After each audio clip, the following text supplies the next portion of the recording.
88 628 98 98 biir réew mi bitim réew 33 841 22 33 jotaay wax sa xalaat wàllu élection yooyu 2021 2022 ku ci ne ak date ba nga koy daal di nag sàkku waral nag dialogue bi ñu sumboon ni ki tey jile libération bi ñu def itam ci ñañu téye woon ci wàllu yoon ak apaisement climat bi ci des mooy wàllu Covid 19 bi ak chiffres yi tàmbalee rek yéegaat matuwaay yañ cay jël ñu jël auditeur bu jiitu ci ligne bi 88 628 98 98 ñu jël premier auditeur allo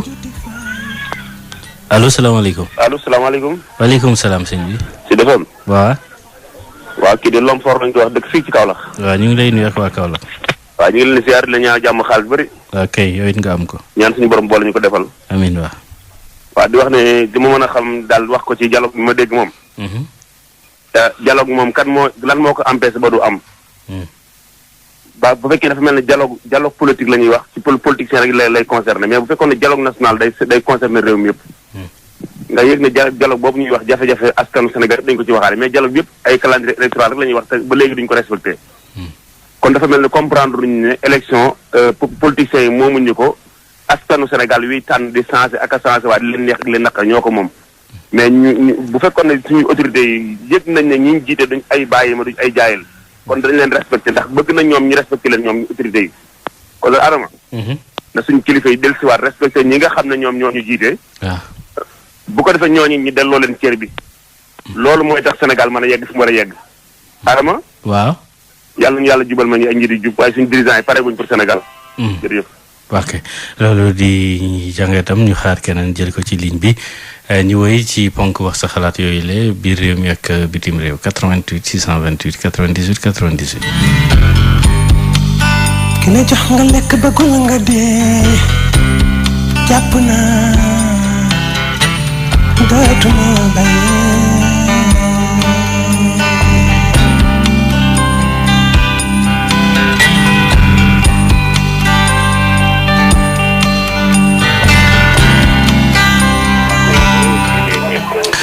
allo salaamaaleykum. waaleykum salaam wa rahmatulah. waaw sëñ bi.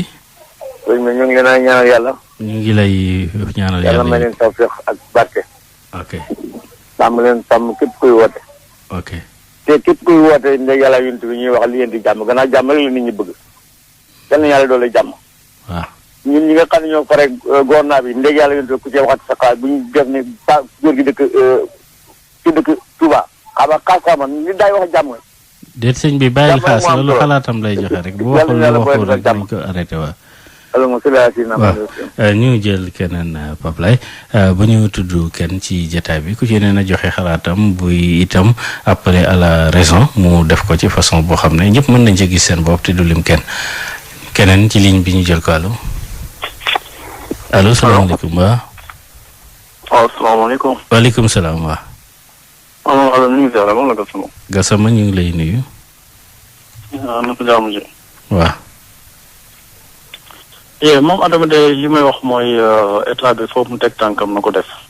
parce que ñi ñu jàpp moom ci manifestation ci politique bi ñooñu ñëpp nañ def tout ba ñu libéré ñëpp. li may wax toujours jàpp bi di bàyyi day may ñi doole. problème bi mooy kuñ ci defati benn affaire boo xamante ni du yoon xam nañ fi nga dëkk xam nañ sa numéro d'identité am na sa numéro téléphone. ñuy jël nit ñi di leen jàpp di leen tëj ay weer di leen tijji kooku day mujj sax ba nit ñi police dootu lan lañ ko wax prison dootu leen saaf no xool ban méthode loo mën a def bàyyi nit ñi muy tëjëg tijji mel na ku yore say doom. ku yore say doom sax doo ko def noonu. loolu war na xool nu mu ko lijjante leneen li maam Adama mooy jàmmal mi li may xool ci politique. nañu defaat élection yi niñ ko gën a yàkkamtee def ko moo gën parce que liñ koy gën di àndal tension bi day gën a monter feebar bi réew yaa ngi def ay élection ci feebar bi réew yaa ngi def leneen ci feebar bi nañu dimbali ngir yàlla nit ñi yonent bi ñu bàyyi maire yi ñu wot ko nit ñi fal seen maire yi ñu bëgg a changer ñu changer leen ñi ñu bëggul changer ñu bàyyi leen ñu toog ñu jàll ci leneen li maam Adama politique bi nañ ko xoolaat bi politique bi ragal naa ñu yóbbu ñu foo xamante ni duñ fa jot. man njàngat bi may def ci politicien léegi suñ deful ndànk parti yi nañ ko wàññi parce que discours yi soo koy jàmbat soo koy déglu dina am fu mu féet fu xamante ni raglu na leneen li mooy léeg-léeg politiciens yi dañuy dem ba léegi ñu dugal ay ethnie ci seen i discours ñii ngi wone raison bu ñu féete ñii ngi wone ethnie bu ñu féete nañ def ndànk de suñ politiciens yi tànk yi ñu jóg te politique léegi suñu deful ndànk rek yàlla na càll musal nag mais war nañ ko càmbaraat ñu xool na la ñu def ba politiciens yi ñu xam fu ñu teg seen tànk xam lu ñuy wax bañ a wane seen identification dañ koy wane de te ni ñu koy wane baaxul ci réew mi Sénégal ñun ñëpp a ko bokk ñun ñëpp am identité ñëpp a ko bokk mais li ñuy def nii mu nga ko Pape Laye kon ñu xaarati keneen ci ligne bi ñu jël ko 88 628 98 98 ci tay wax sa xalaat benn auditeur allo. allo salaamaaleykum. waaleykum salaam waaw. Sall Adama. waaw. waaw ñu ngi siyaare man la Babacar ba xam naa rek dafa xaw a. Babacar waaw ñu ngi lay dégg bu baax na. waaw ñu ngi lay siyaare bu wér di ñaan saa si FM rek am dafa leen jàmm. waaw dialogue politique bi laay bëgg na wax sama xalaat rek. ndax li ma koy seeti daal lépp ci liggéeyu Ismaïla Madior Fall moom moo liggéeyam moo andi lii lépp.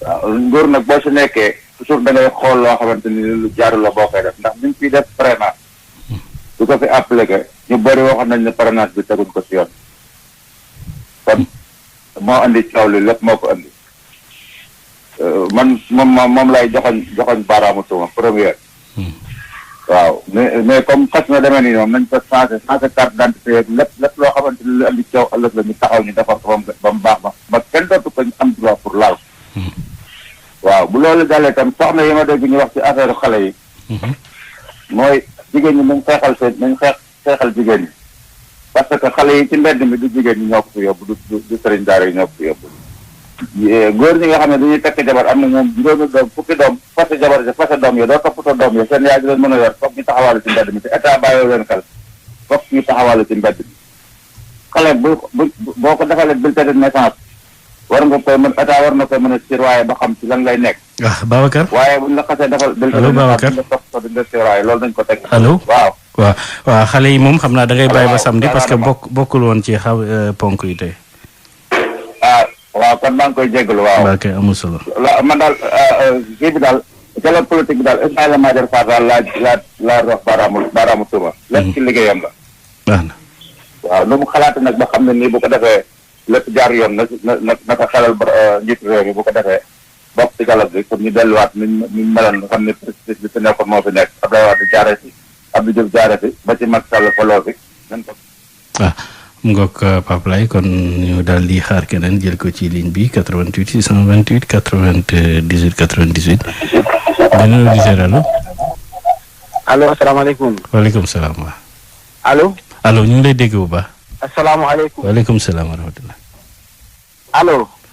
sëñ bi ñu ngi lay dégg bu baax ñu ngi lay dégg. bul nit ne asalaamaaleykum kay xanaa maaleykum salaam sax au moins kan. nga baal ma. sëñ bi ñu ngi koy wax xam naa yaa ko déggul. waaw kon dama ko déggul. waaw da nga ko déggul waaw ñu nuyoo waa Nax Neex. waa Pikine Est waa Altu Ndangal ma waa Nduuf Ndengleer Mbar Diaga ak Bawol gépp. Oustaz Adama. waaw. opposition bi. lu ñu yàkkamti. aussi parce que tamit nag bu ñuy defar it nañ fexe li ñuy defar mu nekk lu baax. nañu jël tuuti temps quand même. de xoolaat fichier bi. xoolaat carte d'identité yi xoolaat yëpp. ce qui veut dire que moom ci 2021 bi élection municipale mënu ci am. kon le fait que ñu yóbbu ko 2022 man kooku moom vraiment je suis entièrement d'accord. que ñu yóbbu ko 2022 parce que tamit nag mbir sooy defar it defar parax defaraat rek lay indi. te temps lay jëlaat. xaalis lay jëlaat leneen ak leneen lay jëlaat ay werante la fi indeew ki bii coo ko mbaaloo kon nañ jël seen temps ñu toog concerté wu état concerté wu ñu xool experts yi ko war a saytoog yëpp ñu waxtaan ci tënk lu leer ba ci biir année 2022 bi quand même que ce soit ci début bi wala ci fin bi ñu tëgg ci ay élections municipales yu leer yoo xamante ni du am benn werante ci kaw démocratie bu ko defee su loolu jàllee ñu gën a amaat ouverture démocratique xam ne kat lii de tegu na ci démocratie législative yi dina ñëw ci démocratie ñu am yaakaar ne président Macky Sall dina ko organiser te du ci bokk daal di koy tëgg ba mu leer mbir yi bëre mu arbitré ku gagné ñu jox la te yàlla na Sénégal jël am ki gën loolu daal man vraiment moom laay ñaan. maire yi aussi vraiment suffrage bi nañ ko fexe mu nekk suffrage direct waaye ay nit fal tànn maire ne kii ñu doy. ñu def ay commune ci biir dajale ay conseils yoo xamante ni ay bureau di politique kese lañ jox leen ni koppar ñu dem wootewaat keneen ci biir conseil ba loolu amul benn njëriñ nañ ko def suffrage direct raw gàddu ku ñu wootee rek nga falu merci beaucoup. waaw mu nga ak Pape Laye kon ñu daal di xaar keneen ci ligne bi ñu leen fàtte ne nag képp koo xam ne bu déggul sax ñu fay ko wala rek déggul nuyoo bi dafa fekk rek ñàkk déggante bi la waaye mën na joxe xalaatam ndax li muy wax mu ngi génn te it mu ngi leer am na keneen allo. asalaamaaleykum. waaw waaleykum salaam. sëñ Adama. waaw. ñu sooy bu sow la Pikine. ñu ngi lay nuyu sooy bu baax. ñu ngi lay nuyu bu baax di la ziare. di ziare groupe Sud FM bi yëpp. waaw di wax ci élection locale yi rapport yi rek.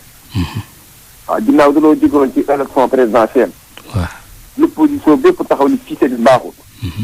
te fichier bi ñu audité ko 2019. mu fiable 98%.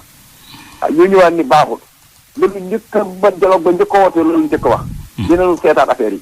waaye nag loolu ñoom ñëpp ñu dëppoo ci genn kàddu. te ginnaaw lii kat lañu bëgg président fekk ci leen ci.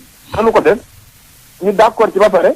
ñu ne kon lii ko du mën a am te dàkkuñu élection yi ñu dàkk élection yi yëf si sottiwut def sa àgg ba ñu koy doo ko commencé dàkk bi muy l'opposition bi muy pouvoir bi ñoom ñaar ñëpp ci ànd ne nañu ko dàkk comme ko dàkkoon ko ba yëkki fii te yi fii dara rek léegul mbas mi jaar na fi na ñu ñëpp taaxee lu tuuti ginnaaw lu leer lañu bëgg moo gën ñu ko fii tëgg heure bii wala 2021 bi te dara du sotti ñu gañee ci leen ñu naan ko nguur gi sàccate na élection yi ñëpp su ko def ci dal def ko ci sérénité lépp leer naññ jëbi leer ñu dem ku ba jël gëm naa ni benn bokk yaakaar fa noo nekkoon fa la noonu nekk gëm naa ni wóolu nañu sa bopp te tey bu élection yi nekkaatoon tey ñu gañe ko wax nag ñun ñëpp saaxeelu ñun ñëpp nekk ci dëgg fexe lépp luñu ko àndandoo ko ñu audité ci ñu mu leer ginnaaw ne leen leerul woon te lu leer lu bëgg bu lépp leeree ñu def élection ko gën jël moo gën ñu nekk ci coono élection daa war am nangama ci nangam élection ñun ñëpp ñu ñëw di yàkkam ci mu am ñëpp yi féete boor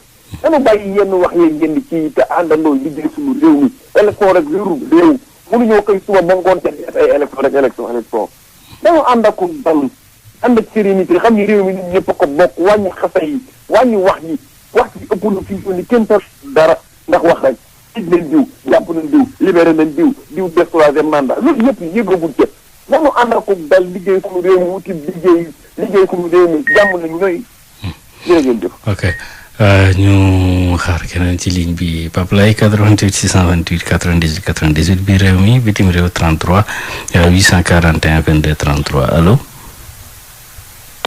allo salaamaaleykum allo.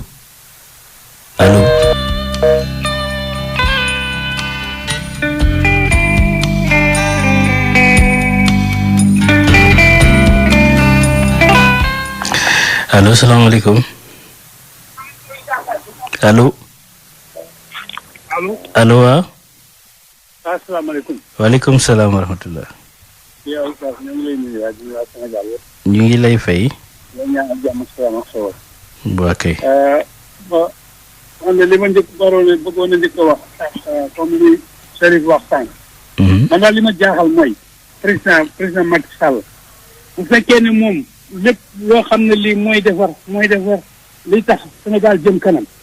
waaw man ana assises yi dugal ci tuwaar yi na ko génne teg ko assises yi nga xam ne Sénégal yëpp la ñu waroon ba ñëpp rafetlu ko déglu ma mais li ma ci jot a déglu bu ñu ko doxalee bu soobee yàlla Sénégal ci kanam rek lay jëm.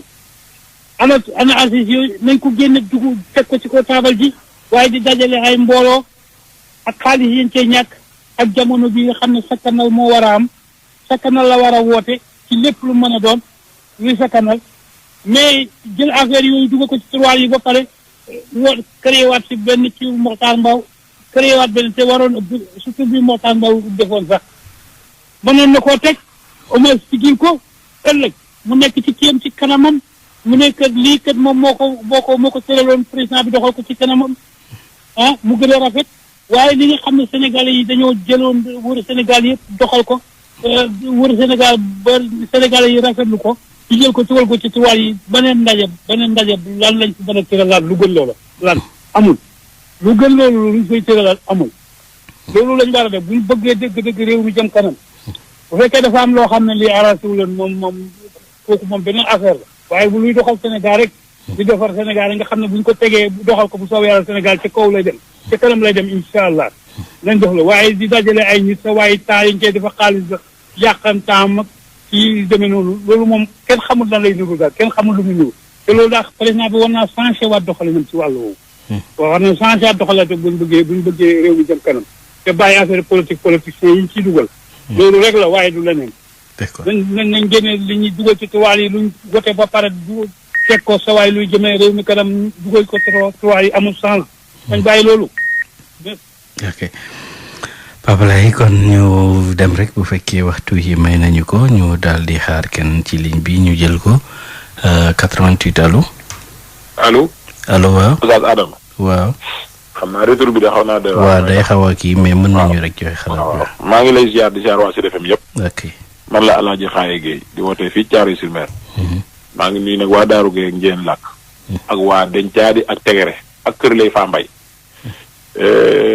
mbirum élection yi defe naa rapport bi li ko gën a yokk mooy opposition bi ndax président Macky Sall moom président consensus laa ko tuddee waxtaan lépp lu mu mën di def waxtaan lay woote di ko jiital di ko mujje defe naa bu ñu laaj assises yi defe naa mënul passer consensuellement parce que am réew président Macky Sall li mu gëm mooy deesu ko paccoo mais dañ koy pencoo gi ma waral tey jii tout l'opposition ñu dajee di xool kañ lañ def élection yi mais Sénégal yëpp xam ne tey jii lañ doon dajee dëppoo wuñ ci date bi ñu jàpp ba dinañ xapaat beneen date na ko ñëpp xam président moom lu muy def day naa kaay lim ñu bokk ko loola waral bi mu gañee mu ni moom day woo ñëpp ñu waxtaan ci point yi biñ toogee nag ñi nga xam ñoo yor élection yi ñoo aman càng-càng tey ñu taxawaatul Cheikh Sarr bii nekk ñaq jariñu bokk ci mois présidentiel moo fa teewal état bi ku ne indi nga fa sa nit mu teew fa ñoom nag ñoo dëppoo ko ci benn date parce que tamit Sénégal daa am ay loi mënoo xëyee def élection ndax saa yu def élection dañuy ubbi liste électorale yi nit ñi bindu nit ku bu la neexee nga wotee ngaay tey bu subaa nga wotee ñu mbadaxun wala njaafat loolu am nga droit loolu kenn mënu koo xañ benn sénégalais kon mun ñoo xëy tam ñu nañ def élection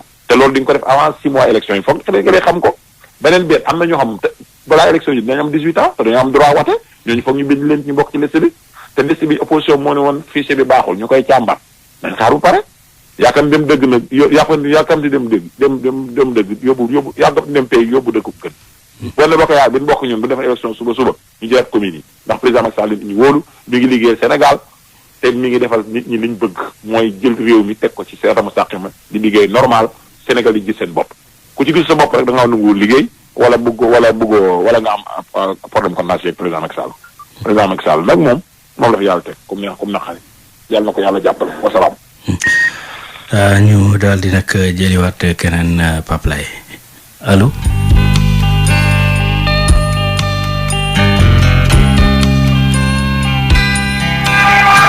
allo salaamaaleykum. maaleykum salaam Adama. waaw. John waay. waaw Ndiaye. gis nga report élection yi mën naa ñàkk comme mën naa ñàkk. parce que gis nga 2021 bi ñu dugg. 3 mois dong la ci defagum. donc at mi def na 9 mois juróom-ñeenti weer ci kanam dese nañ ko pour dugg 2022.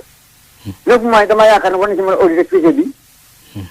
organiser ay élection su ko defee ñu war a toog ñu war a toog dem seen yoon. mais fi mu nekk nii ñoom nag ñoo xam ay politiciens ñun suñu xaalis dañu am di ko wax. mais man soo man bu doon man la wax bu doon man dañu def élection 2021 bi ñu nekk dama ne 9 mois yi durant yoo xam ne def nañ suñu kanam. war nañ ci mën a auditer fichier bi organiser ay élection mais nag ñu bëgg a toog ba 2022 ñu def élection xamuñu ca fin ba la bëgg a organiser ay élection 2024 mais ñun du noppalu bu ñu defoon élection yi 2021 bi léegi ñii dañu am noppalu ànd ak seen dal yaram préparé législative yi mais bëgg a toog fii di toog ba 2022 xaw ma dañuy coupé la xaw ma dañu koy defal ñaari élection encore mais dafay indi nit ñi ay coono parce que élection yi xaal bi dafa bari moom boo paree Macky Sall boo farate moom xam nga ne xaal bi mu yàgg na élection yi ñu ngi ko def 2021 moo fi nekk ku fi toog sa peuple fol la nga toog kuñ ci fol ñu fol la nga dem jaay raay balaa nga def leneen loolu mooy yoon waaye nag toog ba yéen dégg nga dañuy organiser élection législative présidentielle dafay yàgg 9 mois yoo xam ne ñu toog ñu am nañu jeex te wax dëgg yàlla war nañ fi mën def lu nekk lu dëgg juróom-ñeenti weer mooy suñu temps laa wax juróom-ñeenti weer lu ci mënut a organiser di doog organiser bu fekkoon ne 3 mois fi def wala 4 mois ñu mën a am ne 9 mois ci sa kanam at mi ngi dugg ñetti weer na ci amagum dañ fekk affaire bay jërë ngeen jox Adama Pape Laye ñu xaar keneen bu fekkee waxtu wi may nañu ko biir réew wala bitim réew ñu jël beneen auditeur xëy na ba mujj allo. allo asalaamaaleykum. waaleykum salaam wa rahmatullah. waaw Adama man la Souleymane. Souleymane. waaw di bëgg bokk ci waxtaan bi rek. waaw ñu ngi lay. donc man lu ma jaaxal moom mooy xam nga Macky Sall mi ngi ci il est presque à mi-chemin de son deuxième mandat. donc te pour l'instant franchement deuxième mandat bi gisaguñu dara quoi li nga xam ni vraiment wane na que changement dina am par rapport ak premier mandat bi. et que là boo xoolee il a pratiquement 3 élections à organiser élections locales yi. élection législative yi ak présidentielle bu 2024 bi. donc ce qui veut dire que fii ak 3 ans yi pratiquement Sénégal ay élection rek la ñuy organiser te xam nga Sénégal bu élection amee comment ça se passe dans le pays c'est tout le pays qui arrête de fonctionner. dégg nga et pourtant les problèmes sont là problème yaa ngi ni jàmp ci Sénégal bi y a la Covid qu'il faut combattre rapidement mu jóge fii y a le problème des jeunes là mbëkk mi tout ça donc éducation bi santé bi donc je me dis est-ce qu'il pourra faire quelque chose dans ces 3 ans qui lui restent franchement donc voilà donc lii dafa wane ni que rek 3 ans yi di ñëw bon malheureusement dara na lu am ci réew mi quoi li nga xam ne vraiment dina changer réellement la vie des Sénégalais c'est ça la réalité malheureusement voilà élection ay dialogue national ak lan encore ay mais attends mais c'est bon quoi franchement il y a des problèmes urgents qu'il faut régler dans ces pays-là mais ñu ngi nekk fii di divertir nit ñi ak ay élection ay conseil national ak ay dialogue national bon man franchement je me dis que les 3 prochaines années man je suis pas du tout optimiste quoi voilà dañu wax ne dëgg élection il faut à un moment donné arrêter tout ça et travailler parce qu'il y a des problèmes urgents qui sont là dans le pays qu'il faut régler voilà merci beaucoup merci Adama bonne soirée.